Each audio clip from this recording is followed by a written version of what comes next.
10년 전과 똑같다. 앞으로 집값 이렇게 된다라는 얘기를 한번 해보려고 합니다. 지금 그 부동산 정책이 진짜 10년 전하고 정말 똑같이 가고 있거든요. 그리고 이제 여기에 더해가지고 당분간 생방송 하는 거 있죠. 제가 10년 넘게 화요일 저녁에 생방송하고 있는데 요거를 잠깐이나 조금 회원 전용으로 좀 전환을 해야 될 것 같다. 라고 생각하게 된 이유까지 같이 얘기를 해보겠습니다. 자, 이재명 대통령이 엊그제도 SNS를 올렸습니다. 그래서 이제 계속 지금 SNS로 국민들한테 얘기를 하고 있는데, 이번엔 이 얘기요. 이 다주택자나 비거주자라고 해가지고 뭐 팔아라, 사지 마라, 뭐 강요할 필요는 없다. 그렇지만 국가 제도를 운영하는 입장에서 부동산 투기가 불가능하도록 내가 만들 거기 때문에 그 투기가 가능한 제도를 운영하는 나라에서 이익을 취해온 그들한테 피해를 회피할 기회를 주기 위해서다. 이 말은 아주 고급스러운 버전이지만 이걸 아주 그냥 단순하게 해석하면은, 자, 너가 지금까지 이득을 받지. 그렇지만 내가 이제 제도를 바꿀 거야. 국가 제도를 내가 운영하는 사람이니까 이제 바꿔가지고 이익을 취하던 거를 피해로 바꿀 거니까 피해를 회피해라. 그러니까 내가 너 조만간 박살낼 거야 라는 말을 하는 겁니다. 자, 그래서 지금 연일 계속되는 다주택자, 비거주 1주택자, 그리고 이제 주거 무관 고가주택자들을 지금 계속 압박을 하고 있어요. 자, 그래서 지금 시장이 어떻게 반응하고 있냐 보세요. 서울 아파트 시장 눈치 보기, 반포 재건축 2억 내린 급매도 나오고 있다. 서울 아파트 매수세가 꺾였다. 12주 만에 팔자로 전환됐다. 서울 아파트 거래 절벽이 현실화됐다. 단지당 급급매가 뭐 한두 개밖에 뭐 없다. 뭐 거래가 절벽이다. 셈법 끝난 다주택자만 급매를 던지고 있는데 한동안 관망세가 막 지속되고 있다. 이렇게 예측된다는 거야. 그러니까 지금 시장이 바로 반응을 하는 거죠. 대통령이 막 지금 압박을 하니까. 자, 그러다 보니까 지금 시장에 어찌 보면 뭐 1주택자 분들, 그리고 이제 뭐 무주택자 분들, 그러니까 내가 좀 갈아타기를 하거나 내 집 마련을 해야 되는 사람들 입장에서는 지금 대통령의 저런 멘트가 실제로 시장에 영향을 주기 때문에 야, 이거 괜찮은데? 라는 생각들을 하시는 분들이 많아요. 그러다 보니까 이제 압박하니까 진짜 매물 나오는구나. 이번에 진짜 바뀐다. 라는 생각을 하시는 분들도 많고,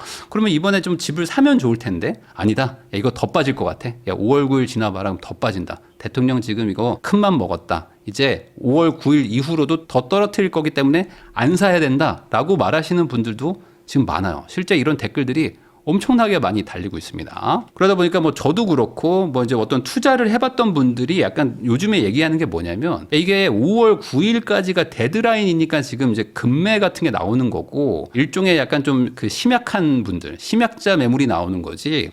요거 과거에도 요 데드라인 지나면은 매물 딱 잠기면서 가격 올랐다라는 얘기를 합니다. 그러면은 이제 반응이 어떻게 나오냐면요. 지금 되게 그 공격적인 댓글들이 많아요. 다주택자들 투기꾼 뭐 대변하고 있네요. 뭐 그런 사람들의 주장일 뿐이지 너 그러다 망한다. 망하기 전에 빨리 팔아라. 뭐 이런 약간 그 악담을 넘어가지고 그러니까 저주 같은 댓글들을 엄청나게들 다십니다. 그러니까 그만큼 이 시장에 지금 불만이 엄청나게 많은 거예요. 왜냐면 집값이 안 오른 게 아니잖아요. 작년 6월부터 지금까지 얼마나 많이 올랐습니까? 근데 여기서 더 올라갈 것 같고 전세는 아예 없고 하니까 막 걱정들이 많으실 거 아니에요? 근데 나도 내 집 마련을 해야 되는데, 나도 지금 전세 살면서 여기서 애를 키워야 되는데 이거 더 올라가면 안 되지 라는 생각에 조금 뭐 올라간다고 말만 하면 막 그 사람을 막 지금 비난하는 수준을 넘어섰어요. 자, 근데 여기서 혹시 여러분들이 이상한 점 눈치채셨나요?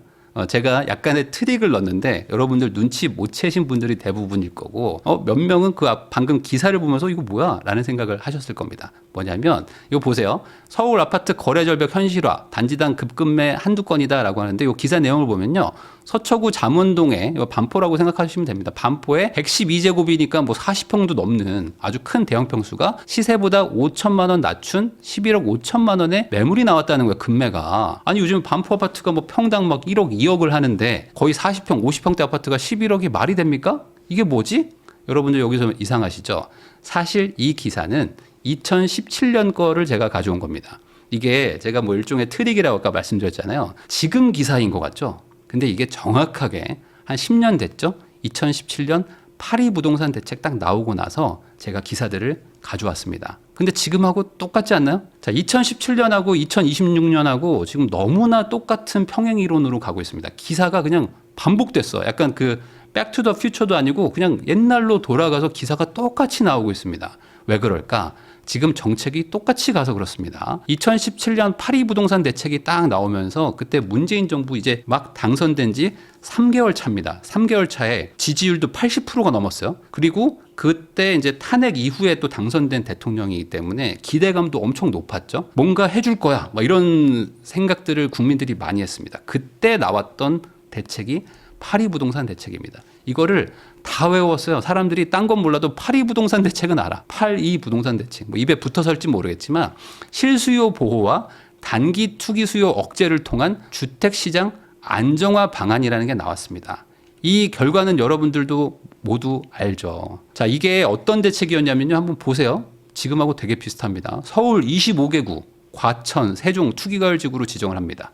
그리고 전국 핵심지를 전면적으로 규제를 해요. 그리고 조정 대상 지역을 다 이제 지정을 하기 시작하면서 다주택자 양도세를 2주택자는 10%, 3주택자는 20%를 올려버립니다. 이렇게 올렸는데도 집값이 안 잡혀가지고 나중에 한번 또 올려요. 20%, 30%에서 더 올립니다. 그게 요번에 이제 원상복구돼서 양도세가 중과가 되는 건데, 요때 유명한 말이 있었죠. 내년 4월까지 집 팔 기회를 드리겠다. 그래서 이게 17년도 8월에 대책을 발표하면서 한 뭐 8개월 정도 여유 시간을 줍니다. 내년 4월까지 집 팔아라. 안 그러면은 박살난다라는 얘기들을 그때 정권에서 지지율 80%인 정권이 막 얘기를 하기 시작합니다. 투기 지역의 LTV, DTI를 40%로 막았죠. 지금하고 똑같죠. 다주택자는 뭐 30%로 막 더 줄입니다. 다주택자 장기 보유 특별 공제를 배제하기 시작합니다. 그리고 1주택 비과세를 2년 실거주 의무화를 해요. 재건축 조합원 뭐 자격 강화, 분양권 전매 제한, 뭐 재당첨 제한 뭐 이런 것들 지금 다 되고 있죠. 분양권 양도세 50% 올리고 뭐 이런 것들을 합니다. 그러니까 지금 정부 규제책과 상당히 흡사합니다. 그리고 추가적으로 계속 발표가 나오죠. 자, 그러다 보니까 이게 9년 전, 10년 전 기사인지 지금 기사인지 헷갈릴 정도로 사실 이게 똑같은 걸 다시 하고 있는 거예요. 자, 보세요. 이게 2017년 8월 기사입니다. 그리고 이게 일주일 전 기사예요. 똑같잖아. 서울 아파트 눈치 보기, 반포 재건축 2억 내린 금매. 자, 지금 반포 4억 떨어졌다. 호가 낮춘 매물 줄줄이 나온다. 이게 무슨 뭐 도플갱어도 아니고. 자, 서울 아파트 매수세 꺾였다. 12주 만에 팔자로 역전됐다. 이게 이제 9년 전 기사고요. 강남발 매물 증가 강북까지 번져가지고 서울 집값 하락 거래가 확산됐다. 이게 2주 전 기사입니다. 자, 서울 아파트 거래 절벽 현실화다. 단지당 급급매가 한두 개밖에 없다. 서울 아파트 매매 건수 2년 내 최저다. 마용성도 거래 절벽이다. 이게 하루 전 기사입니다. 2017년 기사입니다. 셈법 끝난 다주택자만 급매를 내놓는다. 한동안 관망세 될 것 같다. 이게 어제 기사입니다. 집값 오름세 주춤에도 안심은 일러. 관망세가 지속될 것 같다. 제가 날짜를 가리잖아요. 그러면은 이게 9년 전, 10년 전 기사인지 어제 기사인지 알 수가 없으실 겁니다. 자, 왜 그러냐? 이게 정말 무슨 도플갱어 평행이론처럼 날짜가 거의 흡사합니다. 문재인 정부가 2017년 5월 10일에 당선이 되고요. 그때부터 이제 탄핵된 이후에 당선이 됐기 때문에 인수위 없이 바로 그냥 임기가 시작됐습니다. 대통령이 탄핵되고 대선을 했죠. 윤석열 대통령 탄핵되고 대선했죠. 그리고 6월 3일에 임기가 시작됐어요. 그러니까 실제로 20일 차이밖에 안 나요. 자, 그러다 보니까 어떤 일이 일어나냐. 지방선거가 바로 당선되고 1년 뒤입니다. 2018년 6월이죠. 지금도 2026년 6월이죠. 그러니까 이게 딱 임기 1년 뒤가 지방선거인 것도 똑같아. 시장 국면도 똑같습니다. 하락 쭉 하다가 상승 전환할 때 임기가 시작됐어요. 박근혜 정부 때 약간 오르다가 그때부터 이제 쭉 올라가는 타이밍이었는데 그때 임기가 시작됩니다. 이재명 정부도 똑같죠. 윤석열 정부 때 뭐 금융위기 급의 어떤 막 금리 인상 막 이러면서 금리가 막 2배씩 막 튀니까 완전 막 쭉 빠졌다가 회복하죠. 회복하던 그 초입 때 상승 전환했을 때 임기가 시작됩니다. 첫 번째 카드를 뭘 냈죠? 대출 규제를 딱 내고 투기 과열 지구를 딱 지정하면서 파리 부동산 대책을 내놨습니다. 이재명 정부 뭐 했습니까? 6.27 대책 때 대출 규제 딱 하고 10.15 대책 때 규제 지역 확대를 해버렸습니다. 똑같죠. 두 번째 카드가 뭡니까? 양도세 중과를 또 발표해버렸어요. 근데 이것도 이번에 원상복구하면서 양도세 중과를 하겠다고 하고 있습니다. 세 번째 카드가 뭐였냐면 문재인 정부 때 보유세를 막 올리기 시작합니다. 야, 집값이 안 잡힌다. 이거 세금 좀 올려야겠다 해서 보유세를 막 올리기 시작했어요. 근데 지금 이재명 정부가 아직은 공식적으로 얘기는 안 하지만 보유세 이제 올릴 거다. 비거주 1주택자, 뭐 초고가 주택, 아니면 다주택자들 감당할 수 없게 피해를 줄 것이다. 그러니까 팔아라. 라는 얘기를 지금 하고 있죠. 시장의 반응이 어떻습니까? 그때 매물이 확 잠겨버렸습니다. 그리고 이제 똘똘한 한 채를 하라니까 국민들이 말을 듣기 시작하는 거야. 정부가 똘똘한 한 채를 하래. 알았어. 그럼 여러 개를 팔아서 하나로 합치자 해서 그때부터 강남이랑 서울이 막 튀기 시작하고요. 그리고 나서 나중에는 폭등을 하죠. 자, 그러면 이번에는 어떨까요? 매물이 잠긴 다음에 여전히 똘똘한 한 채를 하는 게 맞구나. 그러면 폭등을 할까요? 이제 또 지켜봐야 되겠죠. 강남 금매가 나오기 시작합니다. 규제 직후에 일시에 막 출현하는데 그 뒤로 매물이 싹 사라집니다. 지금 어떻게 되죠? SNS 압박한 다음에 매물이 막 나오죠. 그 다음에 아마 사라질 것 같아요. 탄핵부터 선거 일정까지 지금 너무 똑같습니다. 그래서 옛날에는 4월 1일까지 집할 기회를 드리겠다고 그랬어요. 근데 지금은 어떻게 되죠? 5월 9일까지 집할 기회를 드리겠다라고 하고 있는 겁니다. 자, 대책이 똑같으니까 시장의 반응도 똑같은 거예요. 자, 근데 이게 보면요. 조금 재밌는 게 많은 분들이 코로나 이후에 유동성이 많이 늘어났기 때문에 집값이 올라간 건 어쩔 수 없다라고 하지만 아닙니다. 코로나 전에도 문재인 정부 때 집값이 많이 올랐어요. 특히 이제 서울부터 많이 올라가기 시작합니다. 왜냐하면 다주택 하지 마라. 똘똘한 한 채만 해라. 뭐 양도세 늘리겠다 하니까 다 진짜 팔아가지고 제일 좋은 서울을 사기 시작하는 거예요.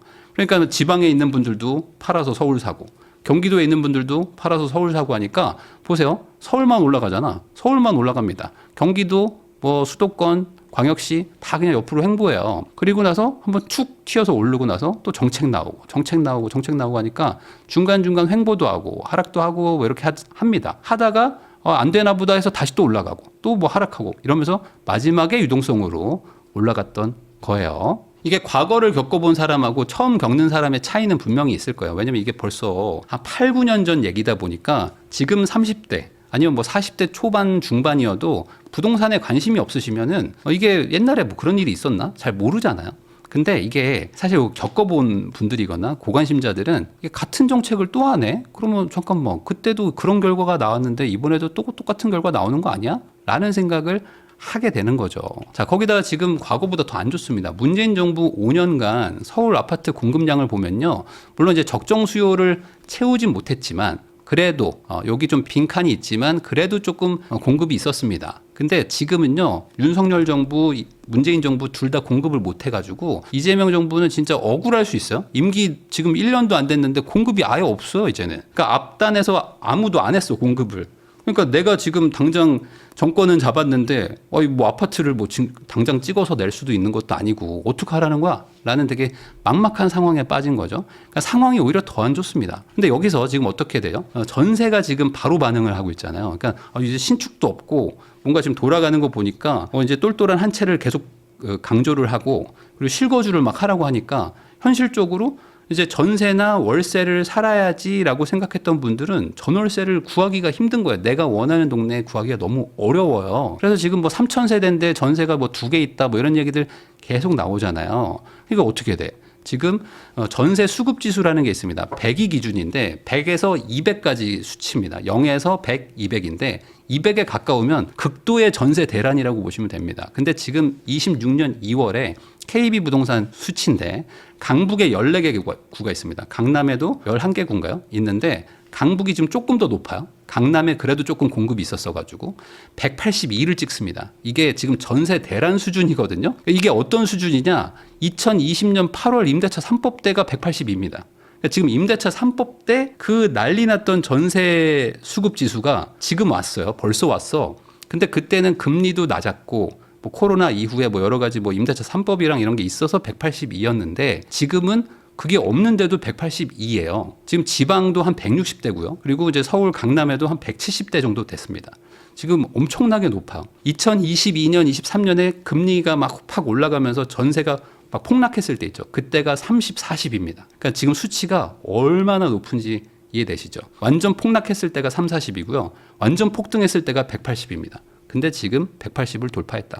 그래서 지금까지 정책이 같잖아요. 그러면 앞으로는 어떤 일이 일어날까? 갑자기 정책이 확 달라질까? 아니면 그대로 갈까? 과거에는요, 다주택자들을 압박하기 시작합니다. 그러다가 이게 계속 답이 안 나오잖아요. 막 가격이 계속 올라가. 공급은 안 되고 막 가격이 계속 올라가니까 보유세를 해가지고 눌러야 되겠다 해서 세법 개정을 하기 시작합니다. 지금은 어떻게 얘기를 하고 있냐? 다주택자뿐만 아니라 이제 비거주자, 초고가 주택, 1주택자까지 이제 더 합쳤어요. 플러스 알파를 더 넣습니다. 그래서 여기를 지금 압박하고 있는데 매물 안 나온다? 그러면 세법 개정을 더 해가지고 보유세 더 늘리겠다. 라고 지금 하고 있는 것 같아요. 왜냐면 이게 약하게 해서 실패했다 라는 게 약간 그 정책 분석의 결과인 것 같습니다. 조금 더 강하게 했으면은, 강하게 압박했으면 시장이 무너졌을 텐데 시장이 버티게 약하게 해가지고 실패했구나. 그러니까 더 강하게 쥐어짜자라고 생각을 하는 것 같습니다. 자, 그러면서 이제 시장이 꼬일 대로 꼬이니까 여러분들도 기억나시겠지만 어땠어요? 2020년대쯤부터는 이제 본격화된 타겟을 잡기 시작합니다. 이제 유튜버가 문제다. 그리고 막 언론이 문제다.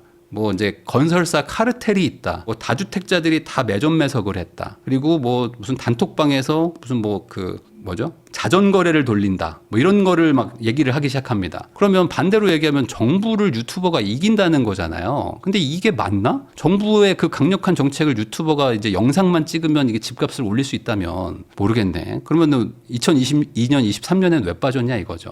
자, 2019년에 사실 생각을 해보면요. 그때 제가 이제 영상을 하나 올린 게 있습니다. 뭐냐면 그때 2018년 9.13 대책 딱 터지고 나서 2019년이 실제로 지수가 빠졌습니다. 빠졌는데 이럴 때 빠질 때 그래도 조금 사는 게 낫다 라고 영상을 올렸다가 아주 욕을 바가지로 먹었습니다. 왜냐하면 엄청난 비난 댓글이 폭주했거든요. 왜냐하면 그때 집값이 막 빠지고 있는데 지금 집을 사라고 하는 게 말이 되냐. 너 너무 나쁜 놈이다. 뭐 이런 얘기를 제가 엄청 들었습니다. 자, 그리고 2024년에도 마찬가지예요. 2024년에도 잠깐만 22년, 23년에 빠졌는데 이거 지금 돌아가는 분위기를 보니까 공급도 없고 그래도 금리가 이제 좀 안정됐고 하니까 이제는 슬슬 이제 매수 준비를 좀 할 타이밍이 왔다. 라고 얘기했는데 그때 또 이제 욕을 엄청 먹었어요. 왜냐면 아니 23년에 집값이 빠진 게 이제 고작 1년밖에 안 지났는데 지금 집 사는 게 말이 안 된다. 이때 여러분들 어떤 얘기가 가장 유행했습니까? 데드캣 바운스가 유행했습니다. 이거 지금 잠깐 반등한 거고 이제 꼬꾸라질 건데 지금 집 사라고 하면 안 된다. 라고 해서 그때 막 댓글들이 장난이 아니었어요. 자, 이게 최소 8년 정도 된 겁니다. 그래서 저는 문재인 정부 때 이렇게 뭐 8.2 부동산 대책, 9.13 대책, 12, 16 대책 하는 거 보면서 다주택을 하면 안 된다. 제가 다주택을 권한 적이 없어. 근데 어느 순간 제가 지금 다주택을 권하는 사람처럼 포지션을 누군가가 만들고 있더라고요. 저는 제가 임대사업자도 해보고 강제 말소도 당해보고요. 문재인 정부 때 종부세를 막 몇 배씩 냈던 사람입니다. 아니 저는 그냥 임대사업자를 잘 해가지고 MB정부 때부터 임대사업자를 했던 사람인데 그때 그 하락장 때 모두가 집을 팔려고 할 때 집을 사가지고 전세 월세 안 올리면서 착실하게 사업을 했던 사람인데 갑자기 강제 말소시키고 종부세를 막 몇 억을 때렸어요. 그리고 다주택을 하지 말라고 해가지고 다주택을 정리를 하고 있는 와중인데 제가 다주택을 권할 리가 없잖아요. 그때 영상을 보셨던 분들은 아실 겁니다. 제가 임대사업자 제발 좀 하지 마라. 이런 얘기 많이 했고 서울에 그냥 집을 사라. 지방 분들도 지방에 집이 안 오르면 서울에 집을 사면 되는 거 아니냐. 근데 떨어질 것 같아요 해서 안 샀던 분들이 많죠. 제가 다주택자라서 뭐 이런 얘기를 한다라고 말하시는 분들도 많아요. 그러니까 이게 시장이 막 이렇게 올라가기 시작하면요. 어떻게든 누군가의 그 책임을 묻게 됩니다. 이 책임을 제가 봤을 때는 유튜버나 뭐 언론사나 뭐 이런 쪽에 많이 묻고 계시는 것 같아요. 저한테 이런 얘기 많이 하시거든요. 빨리 집 팔아라. 너 후회한다. 뭐 이런 얘기도 많이 하시고 반대로 본인 집값 올리려고 뭐 이런 얘기 한다라고 하시는 그 두 개의 댓글 집단이 있어. 그래서 뭐 이걸 팔라는 건지 말라는 건지 잘 모르겠는데 저는 개인적으로 계속 팔고 있어요. 하락장 때부터 계속 팔고 있습니다. 왜냐하면 이 똘똘한 한 채의 이 테마는요. 오래됐어요. 벌써 8년, 9년 차입니다. 그런데 세입자가 있으면 안 팔리는 물건들도 제가 갖고 있잖아요. 오피스텔도 전 가지고 있거든요. 뭐 아파트도 있지만. 그래서 세입자가 4년 살다 보니까 4년 살고 나갈 때 팔고 나갈 때 팔고 뭐 이러고 있습니다. 그래서 아직 다주택자지만 저도 1주택자를 목표로 하고 있습니다. 자, 그래서 지금 다주택자, 뭐 저뿐만 아니라 대다수의 분들은 같은 마음일 거예요. 뭐냐면, 저도 팔고 그냥 1주택 하고 싶죠. 근데 안 팔리는 거 어떡합니까? 세입자가 있어가지고 집을 안 보여주는 게 어떡합니까? 뭐 이런 얘기들을 하고 계실 거예요. 근데 이제 거기다 대고 더 싸게 내놓으면 팔린다. 더 싸게 내놓으면 팔린다. 이렇게 얘기를 하고 계시기는 하지만 쉽게 안 팔리는 물건들도 있는 거죠. 자, 어차피 은행이 대출을 안 해줍니다. 그래가지고 무주택자는 내 집 마련을 해라. 그리고 1주택자는 좀 갈아타기 하세요. 라는 게 저희 채널의 꽤 오래된 지금 취지예요. 제가 다주택을 하세요. 뭐 지금 뭐 지방에 갭 투자를 하세요라고 말하는 거를 최근 한 8년에서 10년 사이에 들어보신 적이 없을 겁니다. 왜냐면 제가 이제 2017년, 16년 뭐 이럴 때는 갭 투자도 하고 하라고 했어요. 왜냐면 그때는 그런 정책을 안 했거든. 근데 지금은 뭐 토어제부터 해가지고 뭐 양도세 중과부터 뭐 보유세까지 어떻게든 다주택자를 하기만 해봐. 가만 안 둬. 라는 식으로 정부가 뭐 너무 오랫동안 이렇게 끌고 오기 때문에 지금은 다주택을 하라는 얘기가 아니에요. 그냥 무주택자시면은 뭐 전월세 난이 좀 날 것 같으니까 한 채 사시고 1주택자시면은 조금 본인 능력에 맞춰가지고 적절하게 살아. 어차피 은행이 대출을 안 해준다. 라는 얘기를 하고 있는 것 뿐인데 1주택을 사라라고 말하는 것도 요즘에는 비난의 대상이 됩니다. 왜 집을 사라고 하냐? 그냥 주식을 사지. 지금 주식이 얼마나 올라가고 있는데 왜 집을 사라고 하냐 하면서 화내는 분들도 많아요. 아니 그냥 가족이 있고 아이가 있어서 내 집 마련 하나를 하라는 건데 이게 왜 비난의 대상인가? 라는 생각을 하시는 분들도 많을 것 같아요. 자, 지금 앞으로 어떻게 일어날 것 같냐면요. 저는 그래요. 앞으로는요. 이제 다주택자들 과거 했듯이 유튜버, 뭐 단톡방, 뭐 언론, 건설사, 분여회, 뭐 무슨 카르텔 이런 단어들이 많아질 것 같습니다. 왜냐하면 과거에도 그랬거든요. 누군가 대상을 찾을 거예요. 그리고 그 대상이 문제이기 때문에 이 모든 한국의 부동산 문제가 해결이 안 된다는 식으로 아마 갈 확률이 높습니다. 과거에 이런 정책을 썼을 때 어떻게 시장이 움직였는지 설명을 한번 드려볼게요. 양도세 중과가 시작되면요 매물이 잠겼었습니다. 이게 2018년, 19년, 20년 계속 잠겼습니다. 자, 실거주를 계속 강조를 하는 정책을 썼거든요. 그러니까 이제 아파트부터 전세가 부족해져요. 그래서 아파트 전세 부족으로 전세난이 시작됩니다. 전세난이 시작되니까 어떻게 되냐면 사람들이 이 동네에 살아야 되는데 살 수가 없잖아요. 전세가 없으니까. 그래서 일부는 신축 빌라로 가고 신축 오피스텔 전세로 가가지고 거기서 전세 사기 막 터지고요. 그게 아니었던 분들은 아파트를 매수를 해버립니다. 왜 그러냐면 매매 아니면 월세밖에 없는데 어떻게 해요? 사야지. 자, 대출이 나오는 가격대부터 매매를 하기 시작들을 했어요. 그래가지고 노원이나 뭐 도봉, 강동, 관악 이런 데들을 사람들이 막 사기 시작합니다. 왜냐면 전세난이니까. 아니 내가 뭐 지금 30억짜리 강남에 집 사는 거 아니거든요. 근데 내가 우리 가족들 어딘가에서 살아야 되는데 그 경기도 외곽으로 나가긴 싫단 말이에요. 그럼 어떡합니까? 대출해주는 대로 그냥 사는 거죠. 그러다 보니까 이제 저렴한 동네, 뭐 중하위 정도 되는 데들이 거래가 막 터지기 시작해요. 그래서 그걸 판 매도자 있죠. 요 매도자가 그거보다 조금 비싼 데들을 또 사러 옵니다. 그러니까 이게 소위 말하는 이제 역풍선 효과. 그러니까 풍선 효과도 있고 역으로 풍선 효과도 오는 전체적으로 시장이 막 상승하는 분위기가 옵니다. 자, 그러니까 어떻게 해? 정부가 이제 다급해져가지고 대출 규제를 추가로 막 더해요. 보유세 인상을 막 더합니다. 내가 더 때릴 거야, 더 때릴 거야. 너네들 지금이라도 포기해. 라고 하면서 계속 강조를 합니다. 그러면 시장이 그때그때 주춤주춤해요. 근데 이게 해결이 안 되잖아요. 구조가 해결이 안 되니까 어떻게 돼? 실거주자들은 그래도 집을 막 사거든요. 어떻게든 돈 벌어서 또 사거든. 그러면 그게 뜨문뜨문 이제 신고가가 찍히면서 이 딱딱딱딱 이게 차트를 보면요. 2020년, 21년 다 이렇게 차트가 거의 동일합니다.